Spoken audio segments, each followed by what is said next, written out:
Joseph, Christian, you won the giveaway. Congrats, comic fam. Let's chat about some trending funny books. Another week, another list, an Overstreet Price Guide advisor, and a new book at number 10. Hit the like, slap the subscribe. We have a special guest on today's show. Marvel is batting 7 for 10 this week. Absolutely Hall of Fame stats. Number 10 on the list, Death of Doctor Strange, Bloodstone, number 1. This is brand new this week, coming out the gate, $15 average sales. First appearance of Lyra Bloodstone, the sister of Elsa Bloodstone, the monster hunter, sister of Cullen. We get a bit of an origin story where she's been for over 1,000 years, held in captivity, trapped in a cosmic plane of existence where she was amongst monsters and learned about magic. The monsters have to go somewhere when they're banished from our realm, and the death of Doctor Strange has unleashed so many bonds that he was in control of, and monsters have been unleashed, including the sister of Elsa. So when you have an offshoot of a Marvel event, a Bloodstone offshoot, you don't anticipate a lot of people would have ordered it, but we're also dealing with supply chain problems right now. Diamond sent out an email on Tuesday, the day we normally get our comics, that UPS picked up all of the books 72 hours late. We don't even have our copies from Diamond in hand, and because of weather, the West Coast got all of their books from Penguin at least a day late. So the full supply isn't even out there. A lot of the people paying inflated prices on eBay may just be because their local hasn't received copies yet. Now, there's a Guerra 1 in 10 design variant that features her on the cover.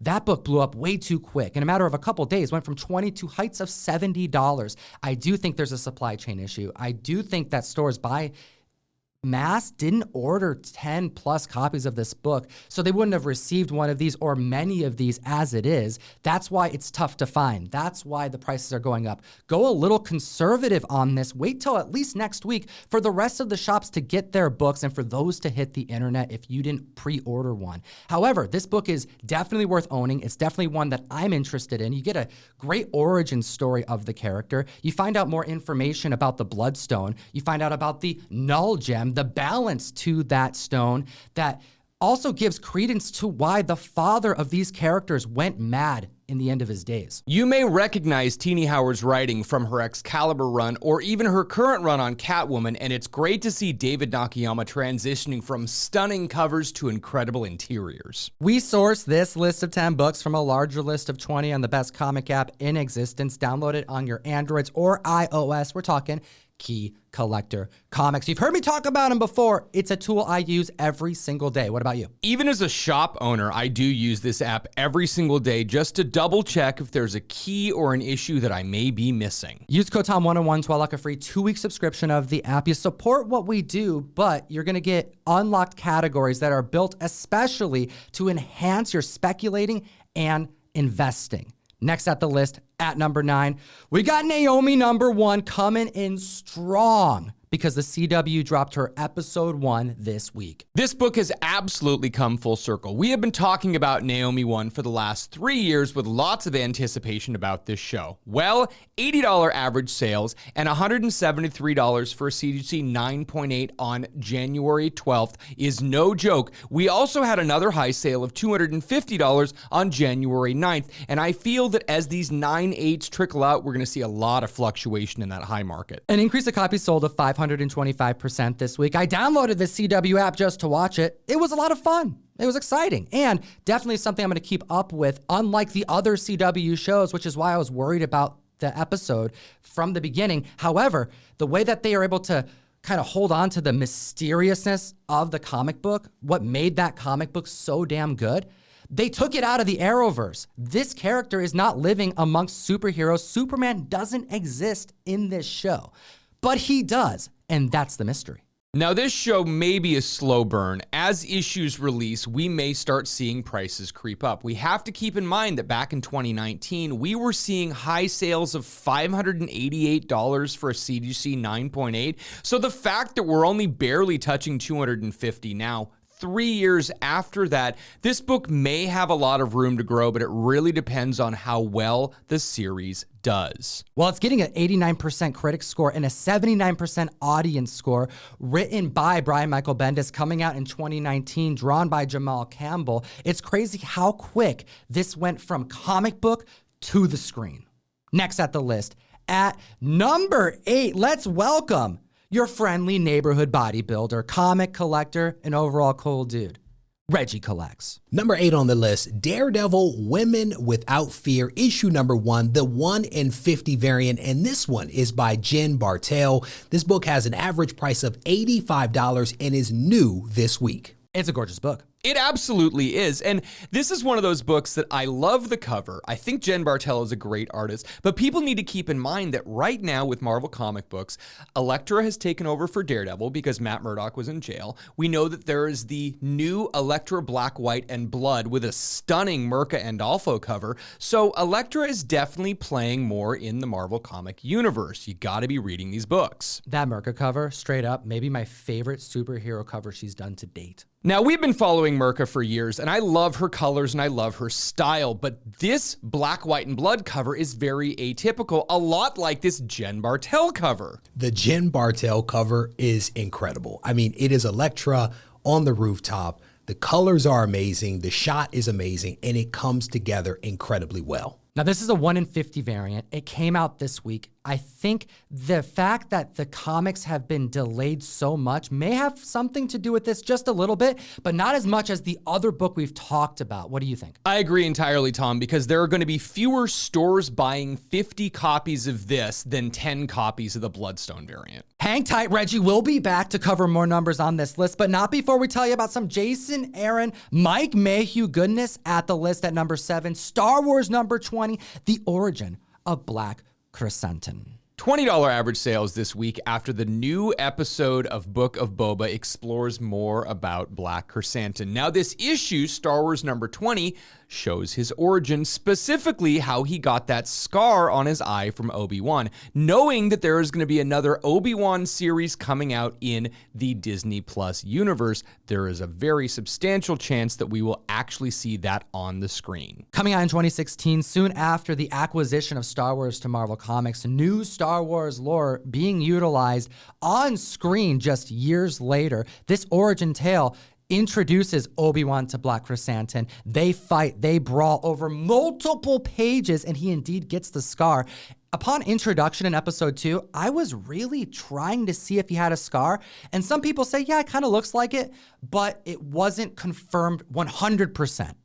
However, episode 3, scar is fully visible, it happened, and we know that's because of Obi-Wan. The only high sale of a graded book we could find was a CGC 9.8 back in 2020. There are only 9.8s recorded on the GPA census at this point in time, and judging by the very slow turnaround from CGC, it may be a while before we see more of these out there. Exactly why number 6 on the list doesn't have a high sale that's graded as well. We have Dr. Aphra Annual number 1. This is the first solo story that follows Black Krrsantan because Dr. Aphra, she's an archaeologist, but she hustles. She's trying to sell some nefarious items, and it gets dangerous when doing that. So she has to hire a bounty hunter. She has to hire the Black Wookie. $25 average sales, 269% increase in copies sold. It's just great to see so much Black Krrsantan on this list. Coming out in 2017, Kieran Gillen, David Nakayama, introducing this character beyond his backstory, giving him more of a narrative and place in the Star Wars mythos. Marvel cleaning up today. This is our 4th Marvel book in a row and the 5th one so far on the list. Amazing Fantasy 10, $80 average sales and $650 for CGC 9.8. So we're clearly in a Bronze Age horror craze right now. A lot of people are trying to speculate on key characters from horror lore, but as it pertains to Marvel, characters like Werewolf by Night, Tomb of Dracula, Frankenstein even, The Living Mummy. Well, the supernatural is definitely on spec interest, largely because of the holiday reveal that we found out we were going to be getting this year. We're not only getting a Christmas special that many believe to possibly introduce Silver Surfer, we're getting a Halloween special where we believe we're going to see a rendition of Werewolf by Night, but we don't know which one. It may be an amalgamation of both Werewolf by Nights. But this week, we get some confirmation of a new leading character that was cast, but we do not know the role. But this book made our list for a reason. This book is the first appearance and origin of Nina Price, who happens to be the niece of Jack Russell, the Werewolf by Night. Now, we know that Laura Donnelly has been cast to be in the Werewolf by Night holiday special. Is she going to be playing Nina Price? Only time will tell. Nina Price, the Vampire by Night, is a werewolf-vampire hybrid. She's a badass that has to not only cause a ruckus at night to get her vampire on, but she has to worry about the waxing and waning of the moon. Oh my gosh, it sounds like vampire werewolf negotiations. Where's Bella where you need her? A 700% increase in copies sold since this news broke. This right here just shows a hint, a little taste of how much the Marvel fans want to see their Bronze Age and even modern age supernatural fighters. So this is a great team up from Jeff Parker and James Jean back in 2005, and this amazing fantasy run does have quite a few very desirable books. Next at the list, at number 4, we have Jeff Lemire's comic book. This series is definitely one that I enjoy because of all the body horror. We have Family Tree #1 and a huge slate of optioned comic books that are currently in development according to Image Comics, $8 average sales, and I've been hunting for 9/8 of this book for quite some time, and the last one happened in October, and it sold for less money than it cost to get it graded, $25. I think that this is going to be a really, really tough book to find in 9.8 for 2 reasons. 1, you're not seeing a lot of people grade them. And 2, it's a black cover with that Image low quality paper. So it's going to have a lot of color rub. It's going to pick up fingerprints and it's just going to be in bad condition. So finding a 9/8 is going to be tough any way you look at it. Imagine waking up, doing the family grind, breakfast, things like that, and then one of your children says, "Hey, Dad, my arm is turning into a tree and I have a stump growing out of my back." This comic book follows that moment and what happens, what you have to deal with, the quest to get to the hospital and the problems that occur when your child is fallen ill to something grotesque. We saw an increase of copies sold of 1,700% this week after a slate of Image comic books get the development signal. Comic fan, make sure you're looking at the Key Collector app to get all of these updates. But we know that Image had a press release this week talking about all of these Jeff Lemire properties that were in development. And they mention Underwater Welder, Essex Country, Descender, Gideon Falls, and Family Tree, but surprisingly, not Black Hammer. So surprised to not see Black Hammer in that rundown. Other than Gideon Falls, these are the only books that were really on spec radar at all over the last few years. Family Tree came out in 2019, back in November, written by Jeff Lemire and drawn by Phil Hester. Number 3 on the list, Thor 378. We are seeing a $12 average sales and $110 for a CGC 9.8 for another one of these classic Walt Simonson cover and Thor stories that not a lot of people were thinking about until very recently. Coming out in 1987, this is some classic 80s goodness. In Thor 377, the issue prior to the one making our list, Thor is damaged. He is bedridden in hospital. The doctors are saying, "Hey, we know you're a god, but you are so beat up, so many broken bones that you're going to have to stay here for a couple weeks." And he's worried about villains trying to infiltrate where he's staying to recover. So he knows he has to do something. So he hits the blacksmith. He takes out Mjolnir and starts forging new armor. And we see that armor debut in Thor 378. Now, there's a poster that has been leaked with a photo of Thor in a new costume and kind of a masky thing that makes me think a lot of Batman, well, from The Tick. But this is causing a 1,600% increase in copies sold this week. Jane Foster also gets a new design, but it's really about what Thor is wearing, and you can see some similarities. It's the color scheme, it's the scales on the armor. This right here shows just how hyped individuals are for the new Thor Love and Thunder. Had to get you back here, Reggie, because we did an exclusive. You wrote a book. I did, and I was assisted by Doug, who did a really good job on this thing. But it Doug is Bratton. 64 pages of great content that I think will make for a wonderful resource for new collectors, seasoned veterans, and also those people that are returning to the hobby after a hiatus. Over 60 pages of tips, tricks, hacks for new collectors and senior collectors. Dare I say, smart collecting? Yes, you shall say that because it makes sense. It is in the title. Literally, it is in the title. Regie Collects presents the guide to smart comic collecting. And we did an exclusive. We have this Wizard #1 homage. I've been saying it. We dressed you up as Spidey, threw a robe on you, gave you the McFarlaneator treatment. How does that feel? It feels interesting. Someone asked me the other day if I could hit that pose for them. And I was like, so first of all, I'm over 40 and my body does not move into those shapes anymore. But thankfully, Nate Made It did a really good job. If you want to get your copy of our exclusive, today is the last day to join the January mystery mail call. Link is in the description to join the community. 1 per box. Those virgins are lower print and they're going out at random. And this is part of the first print. It is part of the first print. We just wrapped up the second print. I'm hoping to start shipping those out relatively soon, but definitely excited about this whole journey that we've been on for the last, 8 or 9 months. Number 2 on the list is Spawn Scorched issue #1, the 1 in 250 variant. That means that a shop has to order 250 copies to get 1 copy of this comic signed by Todd McFarlane. This is limited to 838 copies. Again, all signed and numbered by Todd McFarlane. So if you are lucky enough to get a copy, make sure that you send it to CGC with the certificate of authenticity. That's right. He's doing it again. He did it for King Spawn. Curious, he didn't do it for Spawn Universe, kind of the intro to this new world that he's created. I think the idea probably happened during the marketing planning of King Spawn.